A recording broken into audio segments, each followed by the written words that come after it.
And so we're on to my second game-changing tool, the circular saw.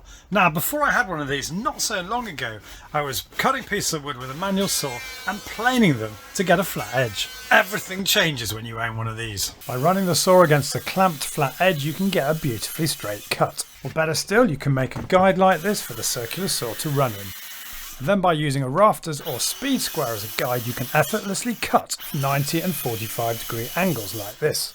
And then by inserting this fence, you can accurately cut thinner strips, as I did here, to construct these wardrobe doors. I collect dust with this improvised dust bag or by connecting to my vacuum, although you get better dust extraction with the track-based plunge saws. Now, golden rule, to prevent the saw wandering, you must set the blade to only just poke half a tooth beneath what you're cutting. There are some good bundled deals out there. This Erbauer has my vote with its power and 4Ah battery, but try and get one that's rail compatible if you can. That way you've got the accuracy of a plunge saw with the versatility of a circular.